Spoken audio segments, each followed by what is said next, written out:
오늘 이 아침에 우리에게 주시는 하나님의 말씀입니다. 구약 성경 욥기서 5장 6절로 8절까지 말씀입니다. 제가 가지고 있는 성경으로 구약 성경 765쪽에 있습니다. 욥기서 5장 6절로 8절까지 말씀 제가 받들어서 읽겠습니다. 하나님의 말씀을 들으십시오.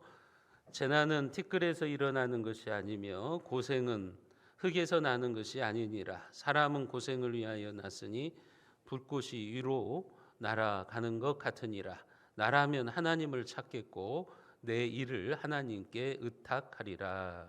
아멘. 우리가 살펴보게 되는 욥은 고난의 대명사이죠. 성경에서 나오는 욥이지만 세상의 문학 작품 속에서도 욥은 고난의 대명사로 등장을 합니다. 인류 역사에 있어서 욥하면 떠오르는 것이 이제 고난이라고 하는 단어입니다. 그 욥기서의 구조는 전체적인 구조는 욥의 고난을 두고서 욥과 욥을 찾아온 친구들 사이에 고난에 대한 논쟁을 벌이는 것입니다. 욥기서 1장과 2장에 보면 욥의 온전한 신앙을 부각합니다. 하나님께서 이 땅을 굽어 살피시면서 가장 온전한 의인, 신앙생활을 잘하는 사람, 그 사람이 바로 욥이었습니다. 욥의 온전한 신앙을 그래서 욥기서 서론에서는 우리에게 반복해서 알려주고 있습니다. 욥은 정말로 하나님을 잘 믿는 사람이었고 그의 신앙은 하나님께서 인정하실 정도로 훌륭하다는 사실을 미리 전제하고 있는 거죠. 왜 그러는 것입니까? 왜 욥기서 1장과 2장에서 욥의 그러한 온전한 신앙을 강조하고 있느냐? 그 이유는 욥이 당하는 고난은 죄에 대한 형벌이 아니라고 하는 사실을 우리에게 알려주시려고 하는 거예요. 욥이 하루아침 사이에 모든 재산을 잃어버리고 집안이 망해버리고 자기의 10 자녀들이 한꺼번에 건물이 무너져서 죽게 되고 또 자신은 몸에 병이 들어가지고 온몸에 고름을 줄줄 흘리고 있고 이런 고난이 결코 욥의 잘못이 아니다. 욥의 죄 때문에 일어난 고난이 아니다. 그 사실을 우리에게 알려주시고 있는 겁니다. 그리고 나서 이제 3장부터는 이제 욥과 욥의 친구들 사이에 고난에 대한 논쟁이 시작됩니다. 그 논쟁은 욥의 탄식 때문에 비롯이 됩니다. 욥이 너무 힘들고 고통스러우니까 우리가 지난 시간에 살펴봤던 것처럼 자기의 생일을 저주했어요. 차라리 내가 안 태어났다면 이런 고난을 당하지 않을 텐데 이렇게 하면서 탄식을 한 거죠. 너무 힘드니까 살아있는 것 자체가 고통스러우니까 그의 입에서 탄식이 나온 겁니다. 그런 욥의 탄식하는 모습을 보면서 욥의 친구들은 욥의 잘못을 지적합니다. 욥아, 네가 고난당하는 것은 죄가 있어서 그런 것 아니냐? 이유 없는 고난이 있겠냐? 그러면서 욥의 친구들이 인과응보의 원리를 이제 대고 있는 것입니다. 뿌린 대로 거둔다. 너의 고난은 죄 때문이다. 이게 욥의 친구들의 진단이죠. 욥은 아니라는 거죠. 욥은 그들의 그런 진단을 거부하는 겁니다. 이 욥과 욥의 친구들 사이에 이제 긴 논쟁이 이제 시작이 되는 거예요. 욥의 친구들은 욥이 너무나 고통스럽고 힘들어서 좀 탄식을 한 것을 가지고 그 탄식조차도 용납할 수가 없었어요. 욥의 친구들의 입장에서는 그런 생각을 한 겁니다. 왜 욥이 선하신 하나님께 원망하느냐? 그렇게 생각을 하고 있는 거죠. 하나님이 하시는 일은 정의로운 건데 왜 욥은 하나님이 하시는 일을 못마땅해 하느냐 하는 거예요. 네가 왜 탄식해? 네가 왜 하나님께 원망해? 지금 그것을 따지고 있는 거죠. 하나님이 하시는 일은 공의로운 거예요. 그래서 욥에게 고난을 주신 것도 하나님의 공의를 실현하는 거예요. 욥이 무엇인가 죄를 지었으니까 하나님이 고난을 준다는 거예요. 그런데 욥은 왜 그것을 거부하고 있느냐 하는 그런 의도입니다. 그런 면에서 이 욥의 친구들은 원칙주의자들이었어요. 하나님을 공의의 하나님, 인과응보의 하나님, 그 원칙주의에 이들이 갇혀 있다는 것을 우리가 알 수가 있습니다. 여러분, 오늘 본문에도 보면 고난을 겪는 욥의 탄식에 대한 친구 엘리바스의 충고입니다. 욥기서 4장과 5장은 이제 엘리바스라고 하는 가장 연장자였죠. 친구 중에 가장 나이가 많은 엘리바스의 충고가 나옵니다. 그의 충고를 우리가 들어보면 모두가 옳은 말이고 또 성경적으로도 정당한 말이에요. 하지만 틀린 말이 되어버리고 말아요. 욥에게 그 정당한 말, 성경적으로 옳은 말이 적용되지 않는다고 하는 말입니다. 오늘 욥기서 5장 2절과 3절에 보면 엘리바스가 그렇게 욥에게 말을 합니다. 분노가 미련한 자를 죽이고 시기가 어리석은 자를 멸하느니라. 내가 미련한 자가 뿌리 내리는 것을 보고 그의 집을 당장에 저주하였노라. 엘리바스는 욥에게 그렇게 말합니다. 너의 분노가 미련한 자가 하는 것이다. 욥은 졸지에 어리석은 자가 되었고 미련한 자가 되어버렸어요. 왜 엘리바스가 지금 욥에게 너는 어리석은 자이고 미련한 자야? 지금 이렇게 말을 하고 있는 거죠? 왜 그렇다는 겁니까? 욥이 지금 자기의 죄로 인해서 고난을 겪고 있는데 그 사실을 인정하지 않는다는 거예요. 그러니까 너는 미련한 자야. 너는 어리석은 자야.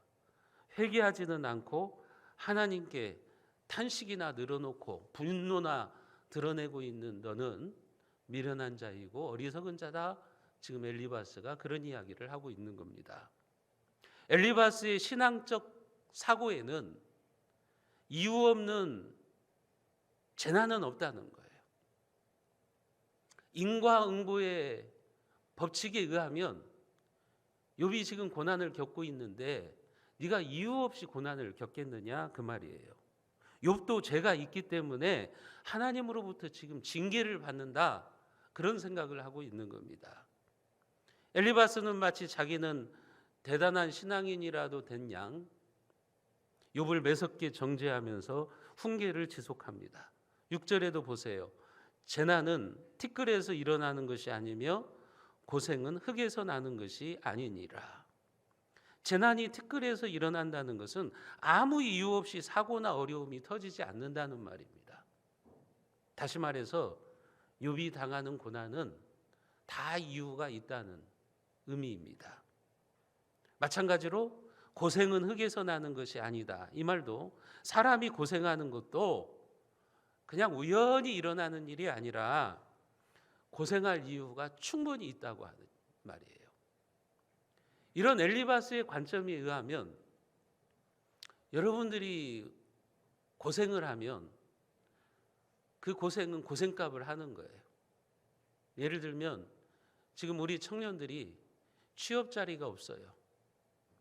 그러면 엘리바스의 관점에 의하면 뭐가 되느냐? 네가 못하니까 지금 취업 못하는 거지. 어떤 사회적인 구조의 문제나 아니면 그 사회의 어떤 현상들을 무시해버리는 거예요. 다른 애는 취직했는데 너는 왜 취직 못했어? 너 뭔가 문제가 있는 거 아니야?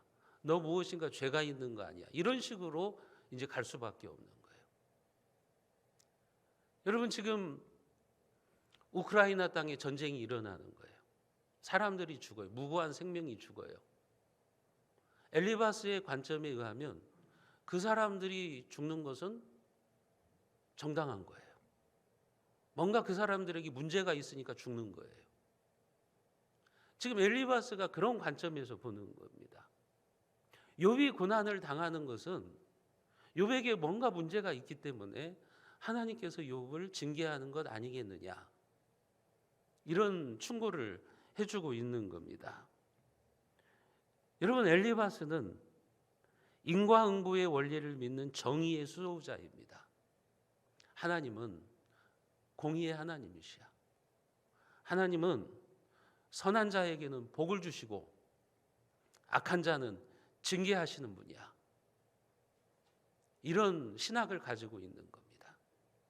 그래서 욥기서 4장 8절에도 보면 엘리바스가 그런 말을 한 거예요. 악을 밭갈고 독을 뿌리는 자는 그대로 거두나니.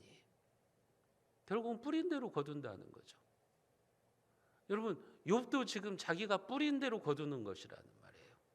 네가 뭔가 죄의 씨를 뿌렸으니까 네가 망한 것이고 네 자식들이 죽은 것이고 네가 지금 몸에 병이 든 거야.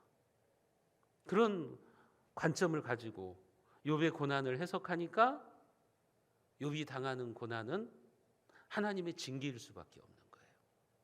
사실은 아닌데 하나님은 욥을 칭찬하고 욥의 신앙을 인정해 주시고 있는데 엘리바스는 자기의 관점에서 욥은 죄인이고 욥은 마땅히 고난을 받아야 된다. 이렇게 이야기를 하고 있는 겁니다. 그러니까 욥에게 뭐라고 말합니까? 철저히 하나님을 찾으라는 거죠. 욥기서 5장 8절에 보시면 나라면 하나님을 찾겠고 내 일을 하나님께 의탁하리라. 엘리바스가 지금 그렇게 말하는 거예요. 내가 너 같으면 벌써 하나님을 찾았을 거야. 벌써 회개하고 하나님 앞에 나가가지고 하나님을 의지했을 거야. 엘리바스의 충고가 이런 겁니다. 여러분, 엘리바스의 말을 들어보세요. 나라면 하나님을 찾겠고 내 일을 하나님께 의탁하리라. 어려운 일이나 고난을 겪으면 하나님을 찾고 하나님께 의탁하는 거 지극히 성경적인 말이잖아요. 그렇지 않습니까? 신학적으로 얼마나 올바른 말입니까? 고난을 겪으면 하나님을 찾아라.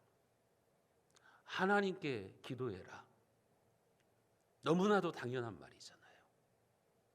지극히 성경적인 말이잖아요. 그런데요, 이 말이 욥에게 그런 말을 하는 것은 잘못된 거예요. 왜냐하면 이 말을 욥에게 적용하면 어떻게 되는 겁니까? 욥은 그동안 하나님을 찾지 않았던 사람이에요. 하나님을 의지하지 않은 사람이 되는 거예요. 그래서 지금 고난을 겪는 거예요. 욥이 그동안 하나님을 찾지도 않았고 하나님을 의지하지도 않았기 때문에 그 죄값으로 지금 고난을 당하는 것이 되는 거예요. 엘리바스의 말은 지극히 성경적인 말이지만, 지극히 옳은 말이지만 그 지극히 옳은 말이 욥에게 적용될 수는 없는 거죠. 욥에게 해당되지는 않는 말이라고 하는 겁니다. 여러분, 그런 면에서 엘리바스는 오만한 사람입니다. 그의 말은 겉으로 보기에는 옳은 말처럼 들리지만 그의 신앙은 지극히 오만함이 묻어 있습니다. 자기의 신앙은 올바른데 욥의 신앙은 형편없이 잘못된 것처럼 지적하고 있는 거죠. 그러니까 고난으로 힘들어하면서 절규하는 욥을 위로하고 그를 세워주기보다는 오히려 재앙을 당한 것은 하나님이 주신 징계니까 빨리 회개하라. 지금 이런 이야기를 하고 있는 것이죠. 여러분, 우리도 그럴 수 있어요. 누군가 고난을 당합니다. 우리 중에 고난을 당하는 사람이 있을 때 우리가 엘리바스가 되는 거예요. 그래서 자기가 판단하고 해석하는 거예요. 저 사람의 고난은 아마 이런 것 때문일 거야 하면서 비난하고 정죄하는 오만한 신앙을 드러낼 때가 있는 거죠. 그런 사람들의 입에서 나오는 말이 뭡니까? 저 사람이 회개해야 될 걸, 회개해야 하나님이 회복시켜 주실 걸, 그런 투로 이야기를 하는 거죠.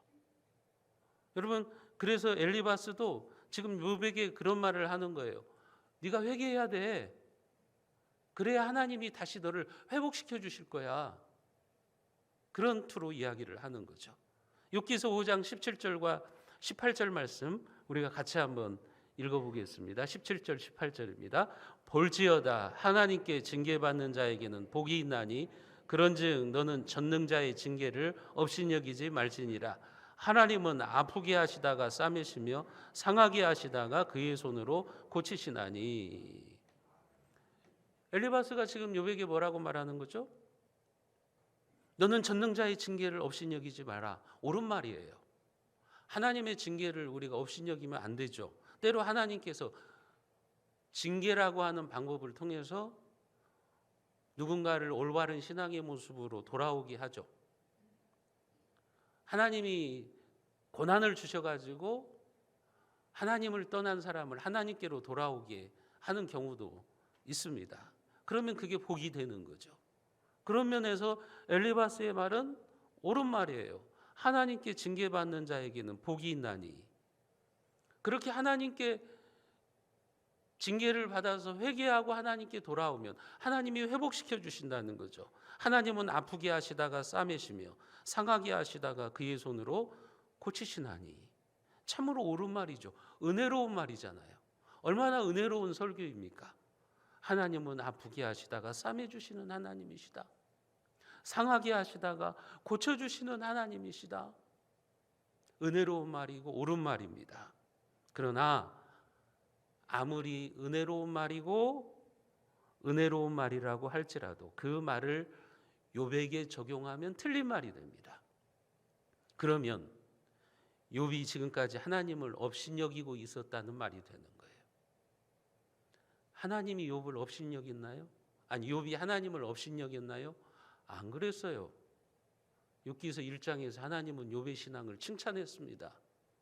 이 세상에서 욥처럼 의로운 사람이 없었다고 하나님은 칭찬했어요. 욥은 하나님을 업신여긴 적이 없습니다. 그런데 지금 엘리바스의 말을 들어보면 욥은 그런 사람이 되어버리고 마는 거예요. 하나님을 업신여겼던 사람. 여러분, 엘리바스의 충고는, 엘리바스의 입에서 나오는 말은 그 자체로는 맞는 말이에요. 그리고 이성적으로도 합당한 말이에요. 경험 측상으로도 맞는 말이에요.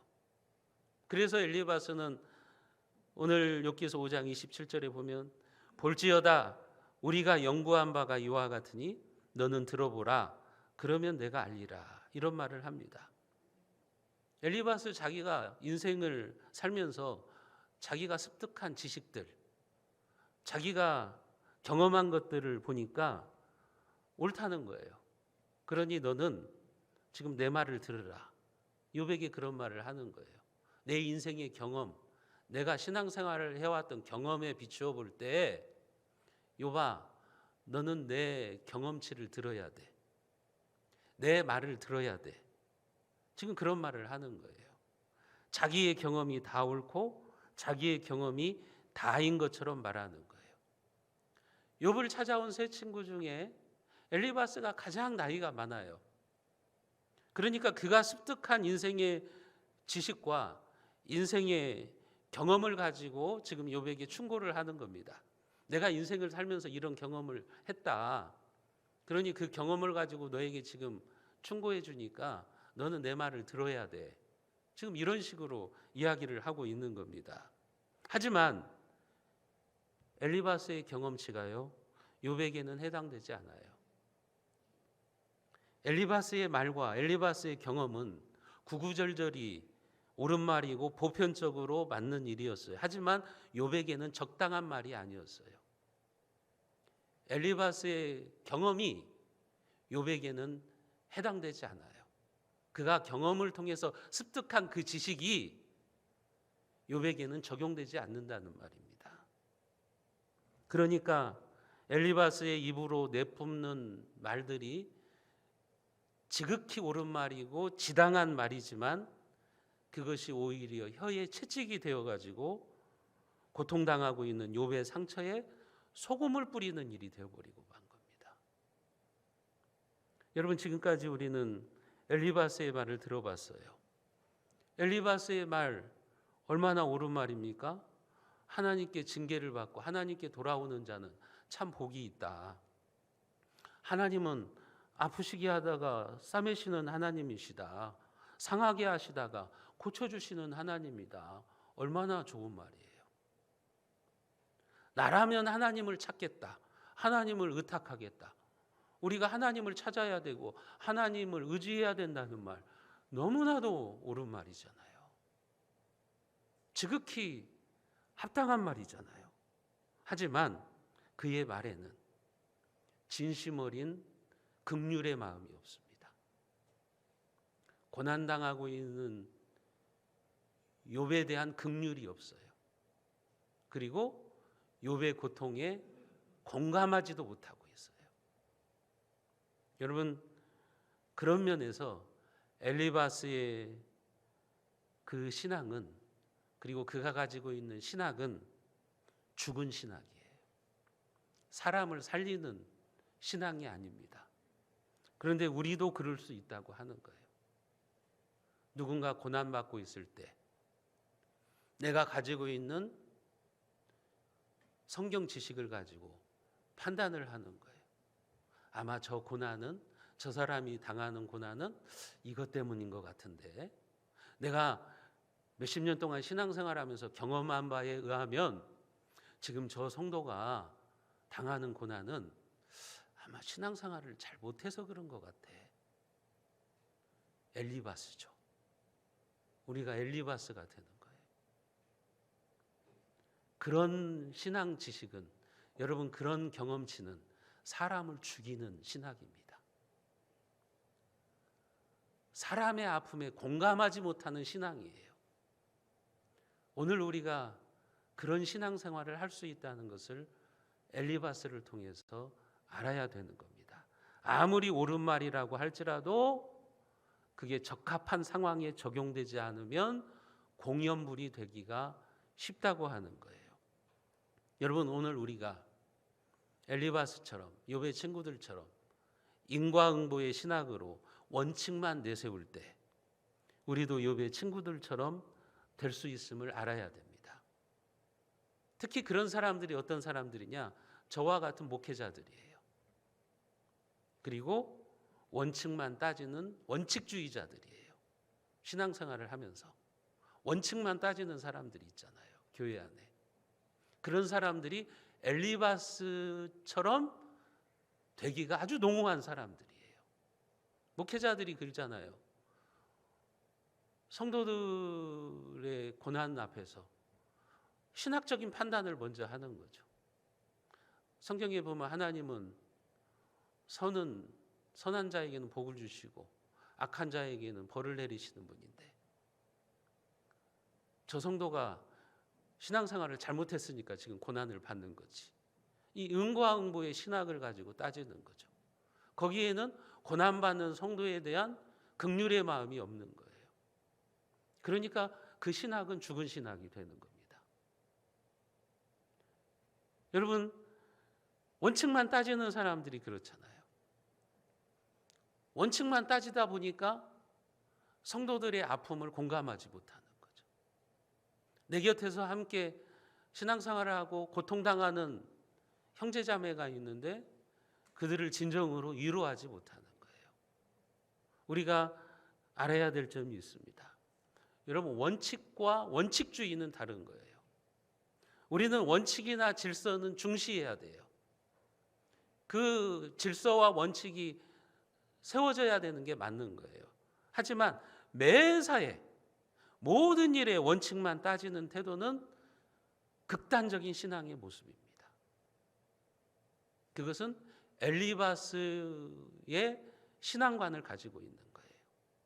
그들이 하는 말이 아무리 옳고 이치에 맞는 말을 한다고 해도 그것이 공연불이 될 수가 있다고 하는 거예요.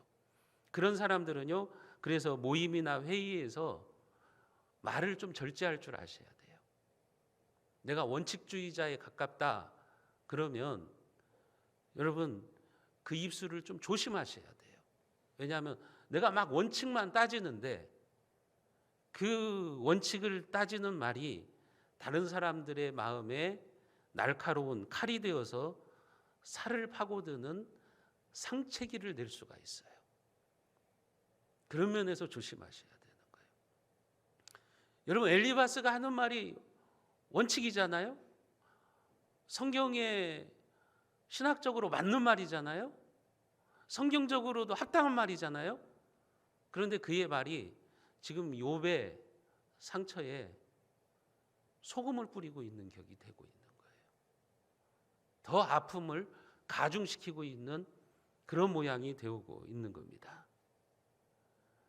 여러분, 혹시 오늘 우리의 말이 엘리바스처럼 옳은 말이지만, 원칙을 내가 따지고 있지만 그 말이 다른 사람들을 때리는 혀의 채찍이 되고 있는 것은 아닌가?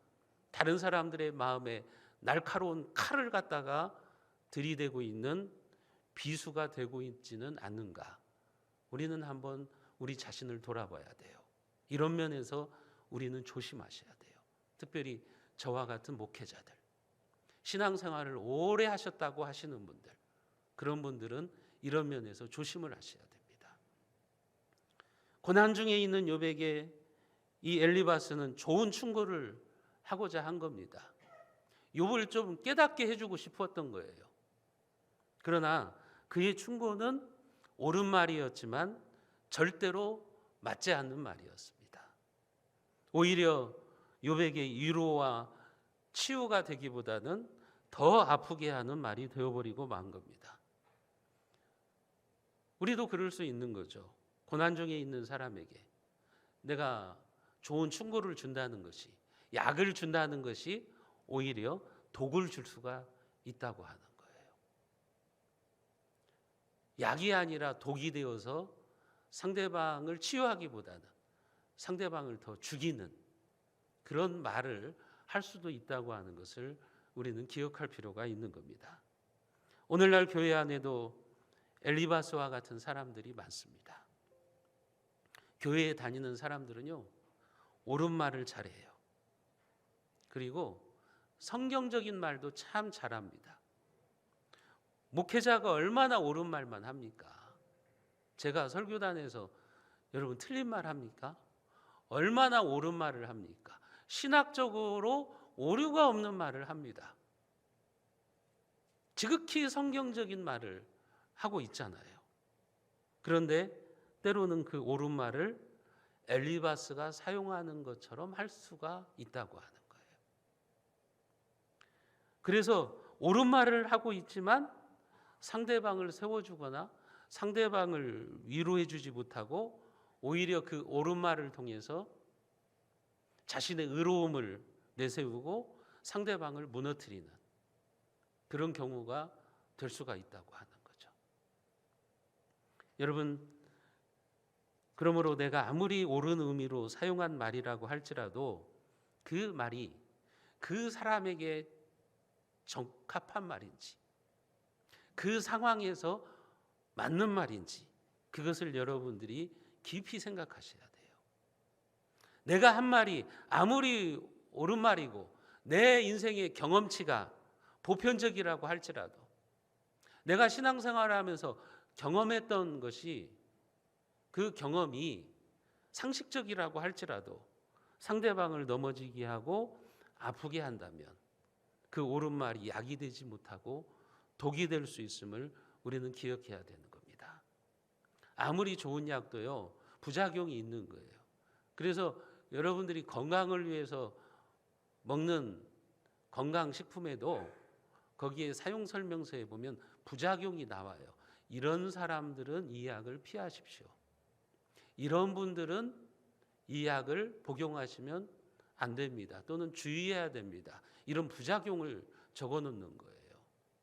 그런 것처럼 여러분들이 아무리 옳은 말을 하시고 여러분들의 경험이 풍성하고 그것이 보편적이고 여러분들이 내세우고 있는 원칙이 맞는 것이라고 할지라도 여러분들이 그 말을 함부로 하다 보면 부작용이 나온다는 거예요. 부작용이 있을 수 있다고 하는 거예요. 그래서 우리는 말을 하기 전에 함부로 내뱉지 말고 내 감정대로 말하려고 하지 말고 그 상황을 잘 살펴보셔야 되는 것이고 상대방이 어떻게 받아들일지를 여러분들이 생각해 보셔야 되는 겁니다. 특히 상대가 고난 중에 있을 때는 더욱더 그러해야 되는 거예요. 욥이 지금 고난 중에서 아파하고 있는데 욥의 친구들이 들이대는 원칙이 뭡니까? 야, 하나님은 이런 분이시야. 하나님은 공의의 하나님이시야. 뿌린 대로 거두게 하시는 하나님이시야. 이런 원칙을 내세울 때 욥의 아픔을 더욱더 고통스럽게 하잖아요. 더욱더 상처를 내는 말들을 그들이 하고 있는 것 아닙니까? 여러분, 그래서 우리는 해야 할 말과 하지 말아야 되는 말을 구분할 수 있는 분별력을 주시기를 하나님께 기도하세요. 제가 아는 어떤 목사님은 그런 얘기를 하시더라고요. 자기가 성도들이나 아는 사람들, 후배든 친구든 목회자 친구이든 충고를 하려고 할 때는 일주일을 기도하신대요. 일주일을 기도하시고, 일주일을 기도하시고 나셔도 마음에 자유함이 없다면 한 달을 기도하신대요. 한 달을 기도했다가 충고하고 조언을 하는 그런 습관을 가지고 계시대요. 여러분, 우리도 마찬가지예요. 자기가 조금 기분 나쁘다고 자기 감정이나 자기 기준대로 말하려고 하지 말고 말을 좀 절제할 줄 알아야 돼요. 내 경험상 아무리 옳은 말이라고 할지라도 그게 틀린 말이 될 수 있고 내 경험이 전부가 아니에요. 여러분, 교회도 마찬가지예요. 우리 교회는 한 40여 년 가까이 되니까 우리 교회가 쌓아놓은 경험이 있을 거예요. 경험치가 있을 거예요. 그런데요, 여러분, 우리가 가지고 있는 경험치가 다 맞지를 않아요. 저도 교회를 한 6개 정도 경험해봤지만, 목회를 해봤지만 교회마다 다 다른 경험치를 가지고 있어요. 그러니까 우리가 가지고 있는 경험치로 함부로 다른 교회를 판단하면 안 돼요. 함부로 비난을 하면 안 되는 거예요. 그러면 오류를 범할 수밖에 없는 거죠. 여러분도 인생을 살아가시면서 60년, 70년 살아가시면서 여러분들이 가지고 있는 경험치가 있잖아요. 근데 그게 다른 사람들에게도 다 맞다고 착각하시면 안 돼요. 그걸 가지고 함부로 충고하려고 하다가 여러분 오류를 범하는 겁니다. 엘리바스처럼 되는 거예요.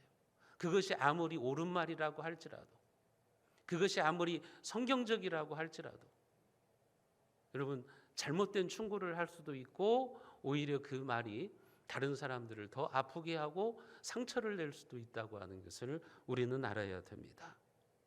사랑하는 성도 여러분, 우리가 엘리바스를 통해서 우리의 삶을 좀 성찰할 수 있기를 바랍니다. 혹시 우리도 엘리바스처럼 신앙의 원칙주의만 따지면서 내 말을 듣는 사람들의 가슴에 생채기를 내고 있는 것은 아닌지 우리가 한번 살펴봐야 됩니다. 이번 한 주간도 저와 여러분들의 입이 고난받는 사람들, 힘들어하는 사람들에게 혀의 채찍이나 쏘는 가시가 되지 않기를 바랍니다. 우리의 입이 누군가의 가슴에 새로운 인생의 용기를 창조하는 그런 말이 될 수 있기를 주님의 이름으로 축원드립니다.